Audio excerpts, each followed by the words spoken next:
This video sponsored by Buymote. Buymote app download பண்ணுங்க, shopping பண்ணி enjoy பண்ணுங்க.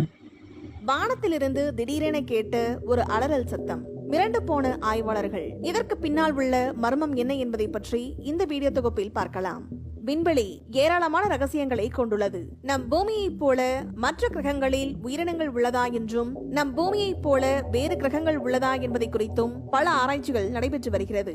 இந்த நிலையில் சமீபத்தில் 53 நிமிடங்கள் நீளம் கொண்ட ஒரு அலறல் சத்தத்தை விஞ்ஞானிகள் பதிவு செய்துள்ளார்கள். பல தொலைநோக்கிகளை கொண்டு விண்வெளியில் ஆராய்ச்சிகளை செய்து கொண்டிருக்கிறார்கள். இந்த நிலையில் சமீபத்தில் 53 நிமிடங்கள் நீளம் கொண்ட ஒரு அலறல் சத்தத்தை விஞ்ஞானிகள் பதிவு செய்துள்ளார்கள். சில நாட்களுக்கு முன்னர் ஆஸ்திரேலியாவிலிருந்து அரே பாத்ஃபைண்டர் என்ற ஒரு தொலைநோக்கி வித்தியாசமான ஒன்றை கண்டுபிடித்துள்ளது. விண்வெளியிலிருந்து வரும் வித்தியாசமான சிக்னல்களை கண்டுபிடிப்பதுதான் இதன் வேலை. அப்படி இருக்கையில் சுமார் 53 நிமிடங்கள் நீளம் கொண்ட ஒரு சத்தத்தை இந்த தொலைநோக்கி கண்டுபிடித்துள்ளது. ஒரு அலறல் போல இந்த சத்தம் இருந்ததாக கூறுகிறார்கள். இப்படி நடப்பதற்கு வாய்ப்பே இல்லை. ஏனென்றால் இதுவரை ஏலியன்களை நாம் கண்டுபிடிக்கவே இல்லை. அப்படி என்றால் இந்த சத்தத்தை அனுப்பியது யார் என்ற கேள்வி தற்போது எழுந்துள்ளது.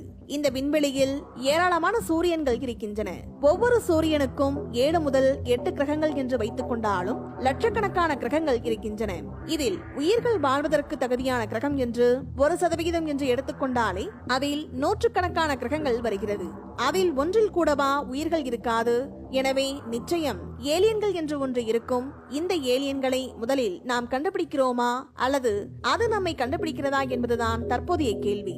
எனவே ஏலியன்களை கண்டுபிடிக்க வயேஜர் என்கிற பெயரில் 2 விண்கலன்களை நாசா அனுப்பியுள்ளது.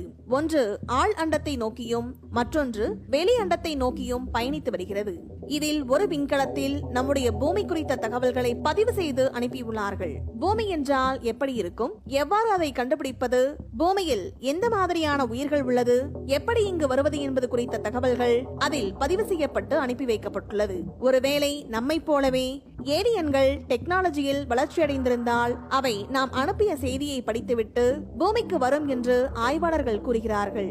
இப்போது கண்டுபிடிக்கப்பட்ட 53 நிமிட அலறல் சத்தத்திற்கும் நாம் அனுப்பிய செய்திக்கும் தொடர்பு இருக்கலாம் என்றும் சொல்லப்படுகிறது. இதனை ஆய்வாளர்கள் தீவிரமாக ஆய்வு செய்து வருகின்றார்கள். இந்த சத்தம் எதை குறிக்கிறது? நமக்கு அனுப்பப்பட்ட எச்சரிக்கையா அல்லது நட்பு அழைப்பா என பல கோணங்களில் இந்த சத்தத்தை விஞ்ஞானிகள் டீகோட் செய்து வருகின்றார்கள். சில விஞ்ஞானிகள் இது ஏலியன் அனுப்பிய செய்தியாக இருக்காது, பல்சார் எனப்படும் ஒருவித நட்சத்திரத்திலிருந்து வெளியான சத்தமாக இருக்கலாம் என்றும் கூறுகிறார்கள். ஆனால் இதற்கு முன்னர் கேட்காத சத்தம் இப்போது மட்டும் எப்படி கேட்டது? அல்லது இதற்கு முன்னர் ஏன் இந்த நட்சத்திரத்திலிருந்து சத்தம் வரவில்லை என்று வேறு சில ஆய்வாளர்கள் கேள்வி எழுப்பியுள்ளார்கள். எப்படி இருப்பினும் ஏலியன்கள் வந்தால் ஹாலிவுட் சினிமாக்களில் வருவதைப் போலவே பூமியை தாக்கி அழிக்காமல் இருக்க வேண்டும் என்பது அனைவரின் வேண்டுதலாக உள்ளது.